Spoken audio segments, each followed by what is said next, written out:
hope is that we can have question and answer sessions. So if you have questions, because I don't want to be the only one talking, so I hope that at the end you will ask me a lot of questions. Okay. And this can be about volunteering, this can be about our work in general, anything. Oh.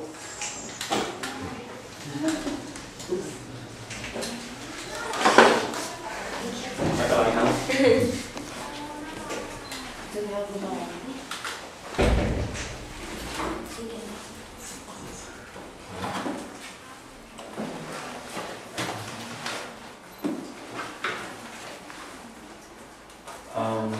I want to spend just a little bit of time on this slide. It's a little bit of a complicated slide, but it shows you what are some of the social problems we are facing in the 4 countries, which you see on the top: Myanmar, Laos, Thailand, and Cambodia. The first one, do you understand economic equality and extreme wealth gap?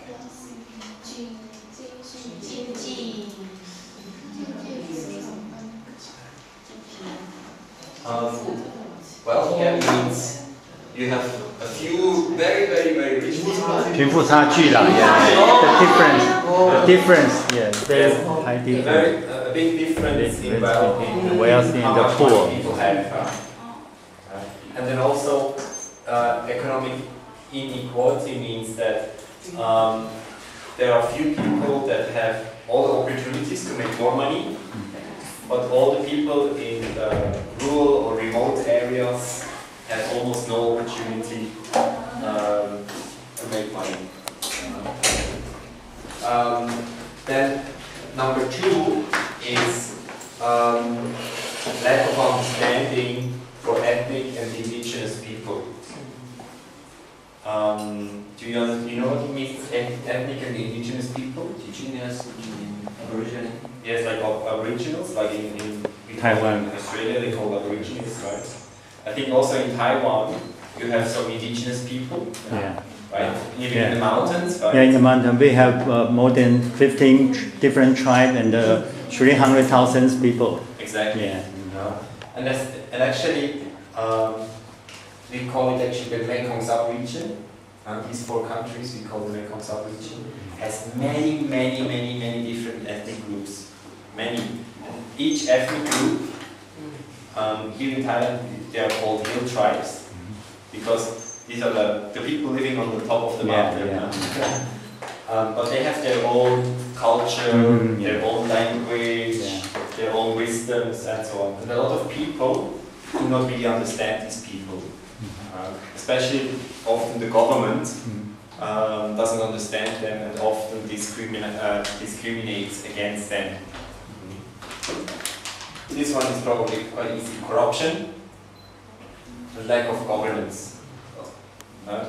Corruption is 贪腐啦 corruption. corruption 贪腐啦 贪腐政府啦 这样 比较没有政府 政府这种 Corruption meaning you have to pay money, sometimes under the table and so on. Cambodians. I mean, not just Cambodia, but Laos, Thailand, Myanmar, all the countries. But now it's improved already. Improved some already in Cambodia. I mean, there's ways you can actually work with the system without actually having to pay much corruption. And I think Charleston basically pays very little. What we do is sometimes we invite people for dinner or something like this, but this is more about to build the relationship, but we would not consider it a corruption. Then economic mismanagement, meaning, especially this is very true in Myanmar. Myanmar has a lot of natural resources, meaning a lot of oil or gas or wood, or wood forests, very precious, like teak wood, or they have stones, rubies, right? But it's not being managed well. It's more to make the rich people richer, and the poor people don't get anything. So this is what we call economic mismanagement.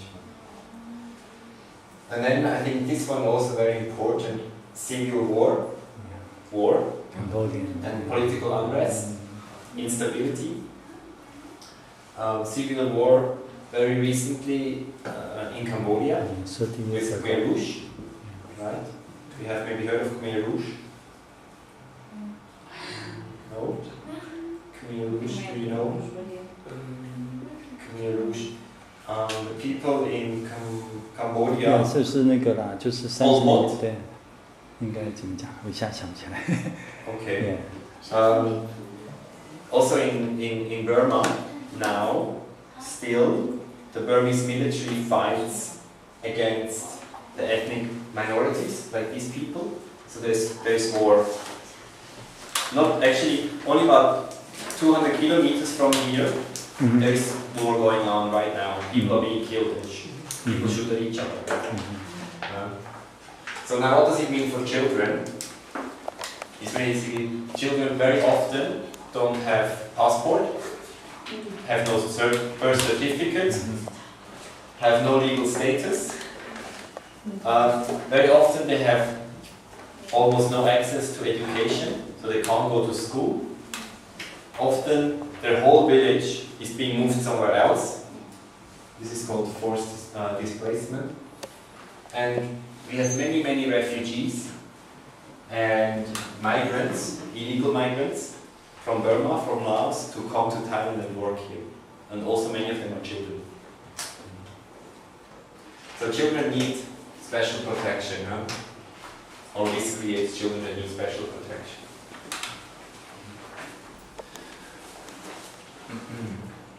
Now, this is probably more interesting. Some real numbers. In Thailand, more than 1 million children need special protection. These are orphans, street children, child laborers. Still, 1 million children cannot go to primary school. They don't have access to school. In Cambodia, less than 50% of the students that start primary school finish primary school. Half of them drop out before they reach grade 6. So very high number. Also about almost half of the children in Cambodia are malnourished. They don't have enough to eat.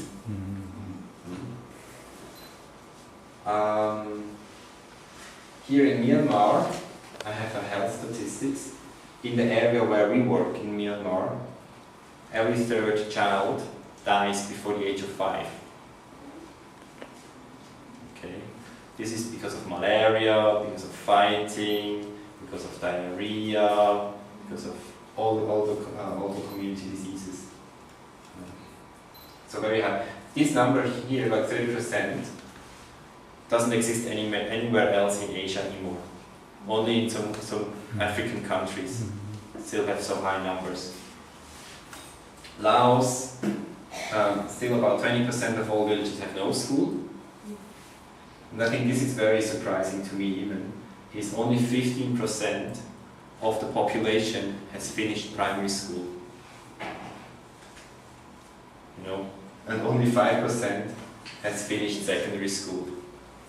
This is very, very low numbers. Huh? Now, do you recognize this country? Geography class. It's one of the 4 countries, one of these 4 countries. This is Cambodia down here. Burma. No, Burma is over here. This is Thailand. No. Then it must be Laos, yes. This is Vietnam over here, huh? Yeah, Vietnam. This is Vietnam, down here is Cambodia. This is Thailand, huh? And also something which is also for geography. It's the only country in Southeast Asia that has no ocean. Ocean. Oh, okay. Every other country has access to ocean. Laos, no. Okay, so that's Laos, huh? Here's the capital. Do you know the capital? 辽国的首都啊。Vientiane. Vientiane is the capital, name of the capital. Here we have red areas, huh? Many red areas. Here, everywhere, huh? Red area means that a child has to walk for 4 hours or more to go to primary school.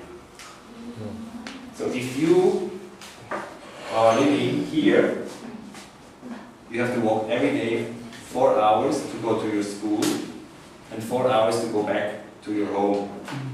So what do you think is your chance that you go to school? Probably quite low, huh? Because you don't want to walk for 8 hours every day back and forth. So this gives you an idea about sometimes how difficult it is for children to go to primary school.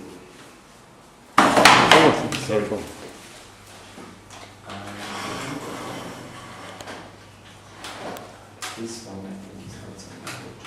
I think this one is the most important. We do 3 main activities in our projects. We do health. We have some health activities. These health activities we do mostly in Myanmar.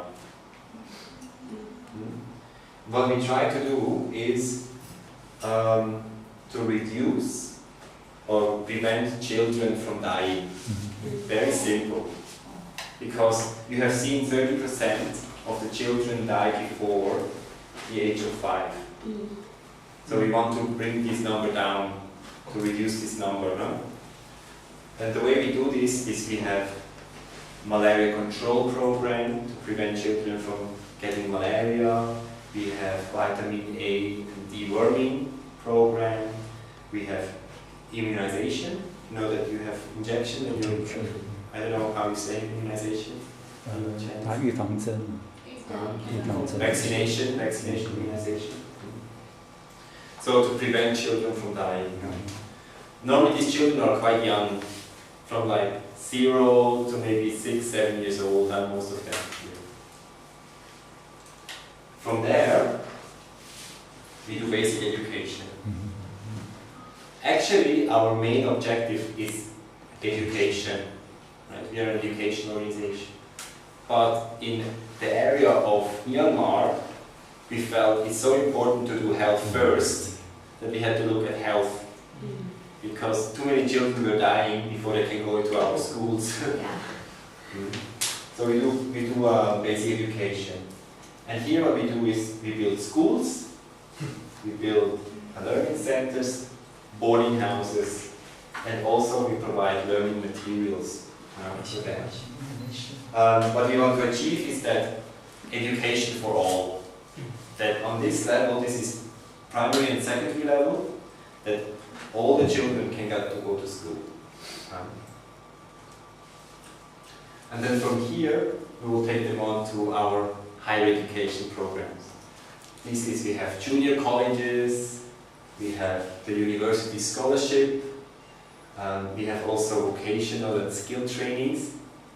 The idea is to create opportunities for employment, but also for knowledge transfer, meaning that if you are one of our scholars, studying, let's assume she's Burmese, Okay, she looks almost Burmese. She has gone maybe to some of our schools, maybe she went in a refugee camp, she studied there in some of our schools, but she wants to do more, she wants to go and study at university. She's very good in school, and she wants to really make a difference for her country and for her village, right? So we give her a scholarship. So she can go to Bangkok and study at a good university in Bangkok. When she finishes, she says, okay, now I have a very good education. What can I do with it? Oh, I go back and become a teacher. Or I go back and maybe become a coordinator for an NGO. Or I go back and become a community leader. And this is the idea of knowledge transfer. That people, that when they finish here, they come out, that they go back and help develop their community. Because I don't want to go into a Burmese village or a Thai village and tell them, oh, this is how you have to develop yourself. You have to do it this way, or this way, or this way. But actually what I want is, I want to have members from that community, the next generation, to have the skills and the knowledge so that they can do it. Not us, not that we have to do it.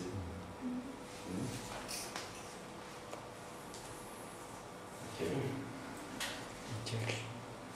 So quickly on health, I discussed a little bit. We do have a malaria control program for almost 40,000 Burmese. A very large program.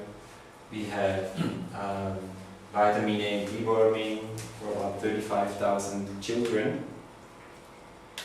We do vaccinations to almost 6,000. Now, what do you think? Why is here very large numbers, huh? Here, quite small number. Why do you think is this?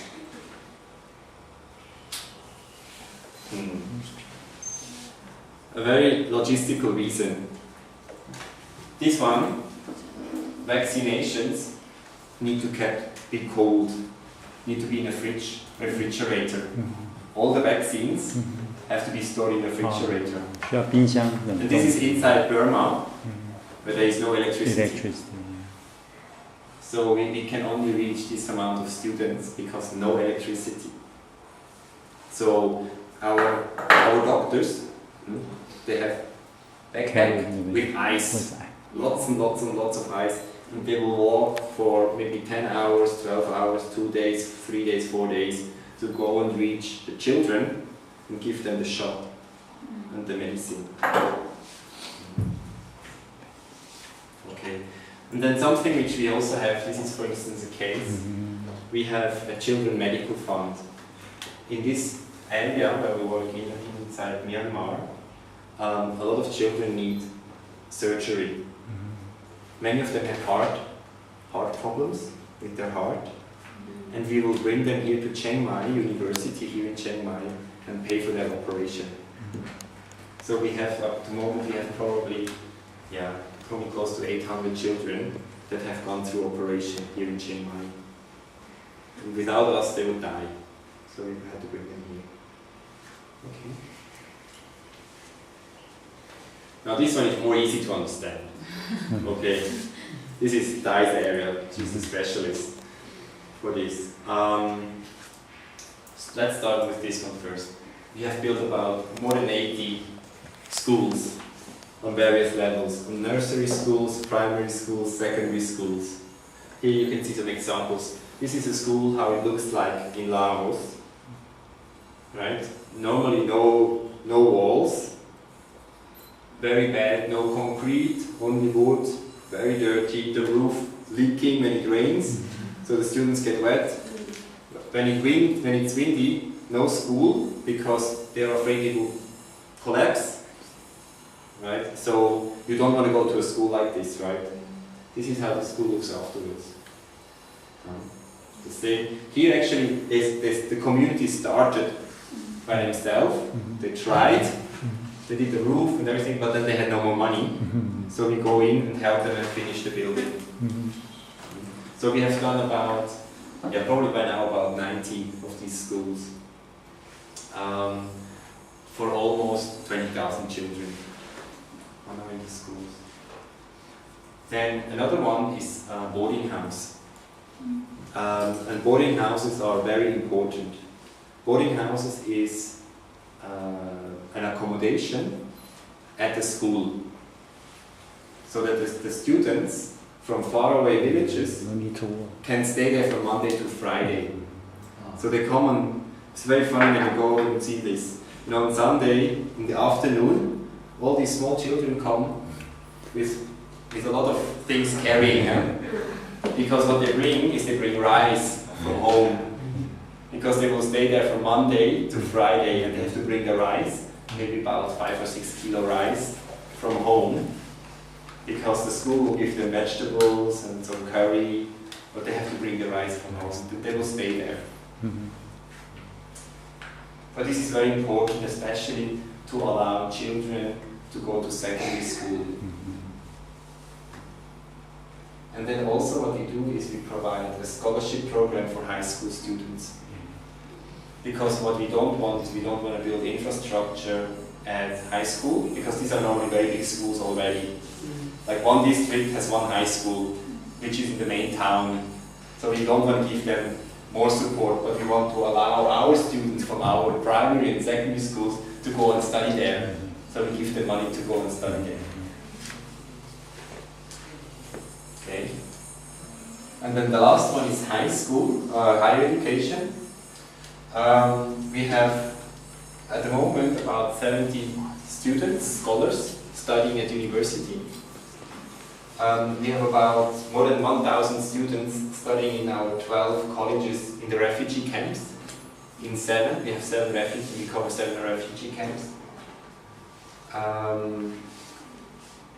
Then we have a preparation course. Now, again, let's talk about her. She studied in one of these schools, huh? In one of the refugee camps, right? Because she came from Burma, she had to run away because somebody was shooting at her, and the village was destroyed because of the Burmese army came. So she went into a camp, and she went to study in one of our schools. And she finished. She's very smart, very good. So what we do is we offer her to go to a preparation course, 12 months, because although she's very smart, she doesn't get a certificate from these schools, because these are informal schools in the camp that would allow her to go to university. If she wants to go to university and shows this certificate, they will say, no, cannot. I don't know this certificate. Who is this school? What is this school in a refugee camp? No, no, no. No registers. No accreditation. So you couldn't study anywhere. If you want to continue, you couldn't go anywhere, right? Because you need to have a certificate, right? And you need to have a passport. If you're a refugee, no passport, no certificate. So how do you study? We have this course. It will allow them to make a high school degree of the United States. We prepare them for 12 months, intensive. At the end they will sit an exam and they will get a high school diploma from the United States, which is a certificate which is internationally recognized, and they can go to any university they want afterwards. Then they apply for the scholarship program. Because now you have your certificate, right? Because you passed this preparation course, huh? So you have your certificate. You apply and say, I want to go to the Mahidol University in Bangkok, very good university. Huh? You apply, but then you say, oh, but I have no passport. Jalsin will help you to get a passport. We will send you back into Burma, right? So that you can actually go and make your passport. With that passport you can apply. So you can see for Burmese people, because they are undocumented, it's very, very difficult. It needs many more additional steps for students. Then we have vocational training that teaches students about life skills, what is important about in jobs, time management, conflict resolution, working technique, how to go and write a CV, how to make interviews, and all these kind of things. Okay, I think that's... Okay, now this is interesting. Now, remember this one? That's Laos. These are our projects along the Thai-Myanmar border. So here is Chiang Mai, huh? That's where we are now. So we have along the Thai-Myanmar border, we have lots of projects. Then we have some projects inside Myanmar. Then the red area here is just across the border. These are our health programs, where we do health. Then we have lots of projects in the northern Thailand. You can see here a lot of boarding houses. Because maybe when you stayed here now, you have realized it's very mountainous, very wide, so children have to come together to a place to study. Right? So we have to build these boarding houses so that the students can stay there.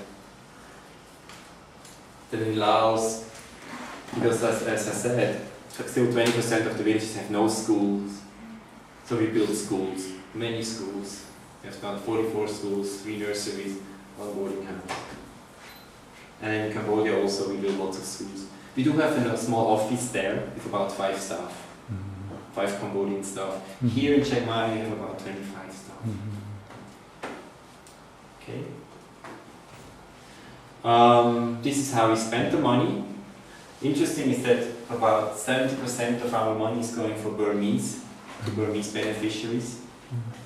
About 14% to Laotian, about 9% to Cambodian, about 7% go to Thai beneficiaries.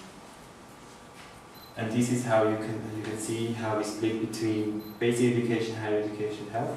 Basic education is about half of the budget.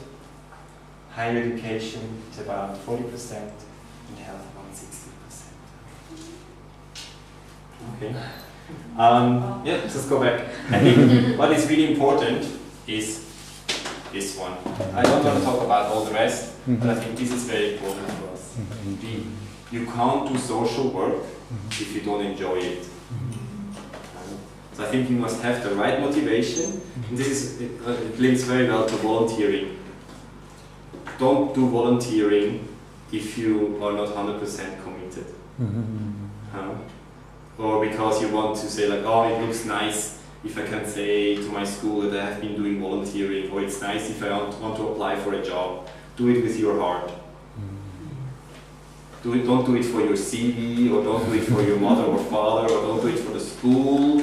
Do it for your own heart. So I think it has to be. See, that's the reason why also when, guess what I study? Our first staff, did she study social work? No. Yes. I study social work. Yeah, you, yes. But she, my first staff, she didn't study social work. She's nuclear physics. So she can build probably an atomic bomb. But anyway, the motivation for us is important. Yeah. If you have the right motivation, you can learn it. You can learn to be a social worker. And I think what is quite unique about Child Stream is that we say nothing is impossible, and we have a let's do it attitude. Actually, the more challenging a project, the more we want to do it. The more difficult it is to reach, the more isolated it is, the more we want to do it. That's kind of how we work. And we have slept many times in our car because we got stuck on the road and we couldn't get the car out of the mud. And we had to sleep in the car, and very often we are covered full in dirt. But because we have the right motivation, we want to do it. Okay. I think the rest is more or less marketing. Okay. Do you have any questions? 他问呢？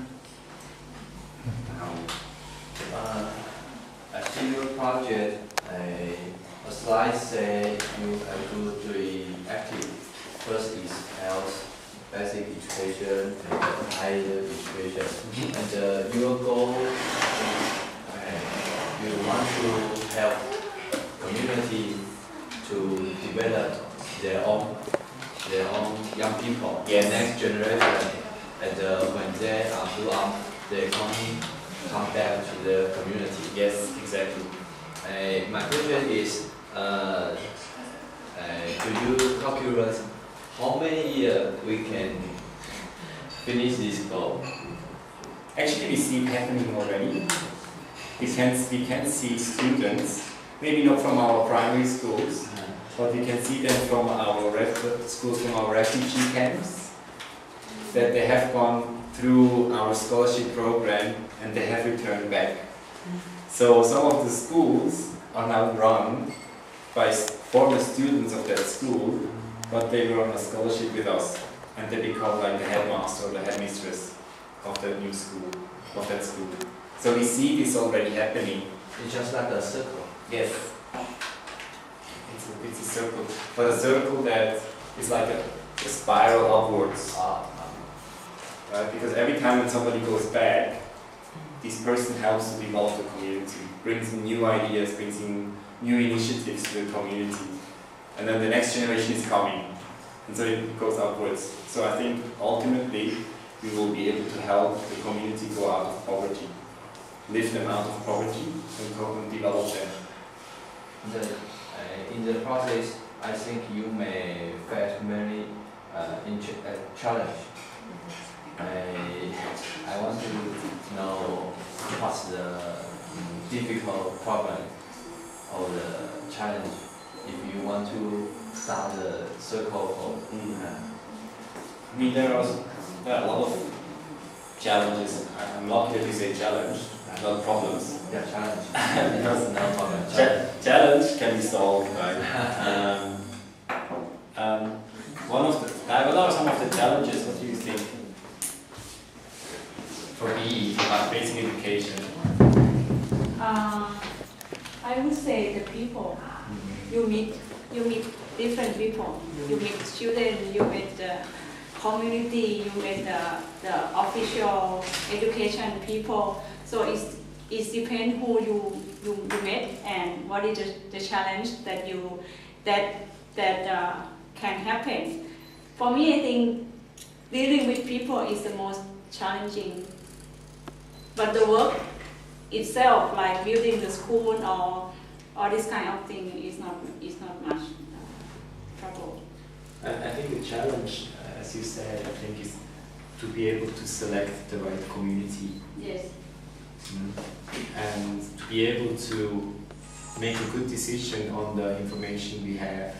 Because sometimes you meet the village leader, right? And he may be a very inspiring person, right? And he might be telling you all sorts of things, but the village maybe doesn't want or is not interested in education, right? So you have to be able to get a real feeling from the whole community, not just from the leaders or from the teachers. So it's really important to have enough time is a challenge to really get to know the community before we do a school. Because you cannot just talk. And many of these countries, we always get to know the men. Women are kind of in the house, and we encourage them to come out and talk to us because the women are more important for the work we are doing because it's the mother that makes a decision whether their child goes to school or not, and normally not the father. So we want to talk to also the women in the community. So that's some of the challenges. I think another challenge is teachers. We want to have good, motivated teachers. And maybe that's not a problem in Taiwan, but it's definitely a problem here. Because in Laos, a teacher earns $25 a month. And that's less than $1 a day. Right? So this teacher needs to have grown his own rice, needs to have this chicken and pigs and so on. So the teacher has to do many other things than just teaching, right? And that's a big challenge for us. I think at the moment a big challenge is the weather. Yes. And our team, the Lao team, is going to Laos on this Sunday. So if the weather like this is a big challenge for them. You can see the photo on the wall. That's how we travel.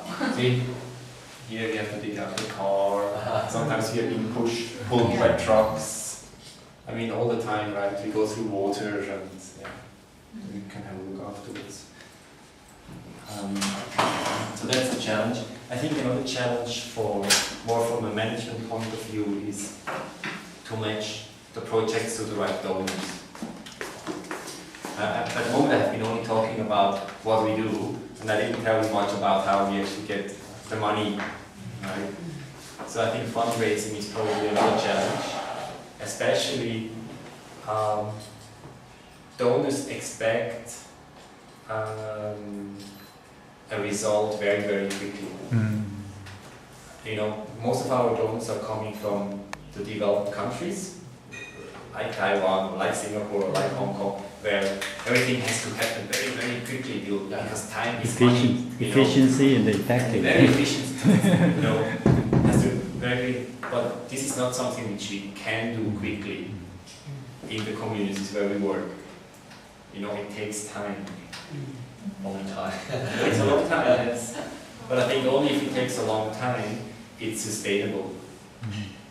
If you want to fix a community overnight, yes, maybe the next morning it looks clean and nice and stuff, and you know, everything is probably rebuilt and nice.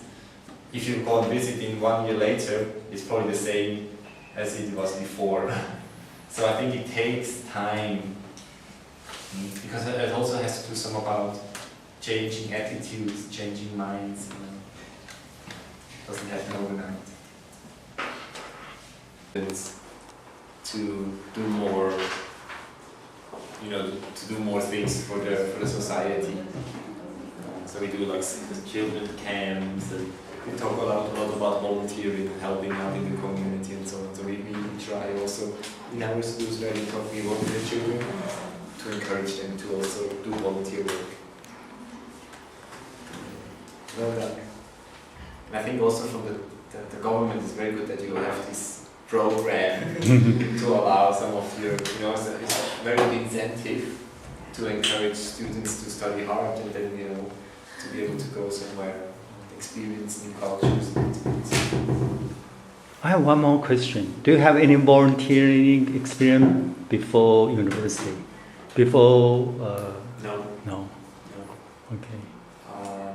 I was helping in a hospital in Switzerland when I was a child. When you were a child? Yeah, I mean a teenager. With your parents? No, as a teenager, I was working already there. We went there on the weekend sometimes to have. I had a very lovely lady. She was 92 years old. She was the first Miss Switzerland.